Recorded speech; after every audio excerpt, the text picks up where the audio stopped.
Hi students! One of my favorite things to do when I'm not working is to read The Economist. It has all kinds of good articles, and most importantly, it has some really nice financial data in the back of the magazine. It talks about things like balance of payments, and that's what we're going to cover next. I hope you will enjoy it. Chapter 3, Balance of Payments. Balance of payments are all the international transactions in a country. The current account is all imports and exports of goods and services. The capital account is all the cash, equities, bonds, and other assets that are traded in that country. The reserve account is gold, silver, foreign currencies, other commodities, and so on. Balance of payments are used in finance. It's the statistical record of a country's international transactions over a certain period of time, presented in the form of double entry bookkeeping. Balance of payments does not only include border flow of gold, currency, investments, stocks, bonds, but also merchandise trade such as goods and commodities. A very large part of balance of payments for the United States is that of intellectual property. It's the types of services that sometimes is seen as invisible trade, such as legal, consulting, royalties for patents and other intellectual properties, insurance premiums, shipping, and tourism. Other balance of payments include factor income, such as dividends, payments, foreign investments. The current account is used more often in politics because it measures the trade balance. It's much easier to understand imports and exports of goods and services than there is to understand balance of payments. People understand trade balance because it typically generates work in factories and other things like that. The current account also includes unilateral transfers of foreign aid. Now, if the debits exceed the credits, then a country is running a trade deficit. However, if the credits exceed the debits, then a country is running a trade surplus.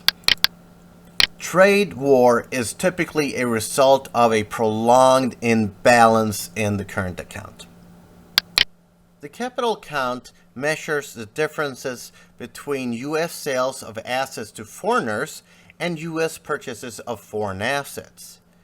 The capital account is comprised of the foreign direct investment, portfolio investments such as bonds and equities, and other investments. Although gold is a valuable asset, it's not seen as money, nor is it seen as a commodity. The reason why it's not seen as a commodity is because we don't have any real industrial use for it. And it's not seen as money because we can't take it along and use it to buy stuff. Either way, gold has been used traditionally and historically as money and is to this day used as an asset for Federal Reserve banks around the world. Gold is an excellent portfolio diversifier. It's a hedge against inflation or volatility in the stock market. When it comes to silver, however, it's typically traded as a commodity. But when it's actually traded as a currency, then it typically has a historical ratio of between 16 to 18 of that of gold. That means that 1 ounce of gold should equal about 16 to 18 ounces of silver. So that means that silver should probably be valued at around $91 if the gold price, the spot price that is $1,650. The silver gold ratio only holds true if it's traded and priced as a currency and not that of a commodity. The reserve account is the balance on the current account plus the capital account plus the reserve account, and if that's equal to 0, then we obviously have some sort of trade balance. But if we have a surplus, which is nice for us, then that means that more money is flowing to the United States of America than is flowing out to foreign lands. This is an example of how balance of payments work. So, for example, in 2004, the United States imported more than it exported. Therefore, it's running a current account deficit of $665 billion. Now, during the same year, the U.S. attracted net investments of $611 billion to the United States. Clearly, the rest of the world found the U.S. to be a better place to invest in.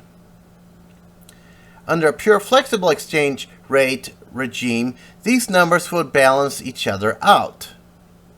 In the real world, there is a statistical discrepancy, so there's an error. So, including that, the balance of payments identity should hold if the current account and the capital account equals the negative balance.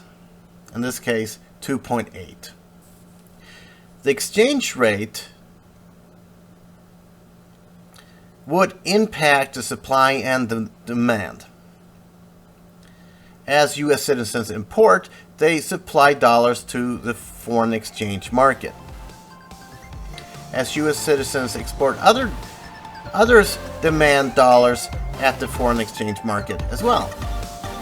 As the U.S. government sells dollars, the supply of dollars will increase.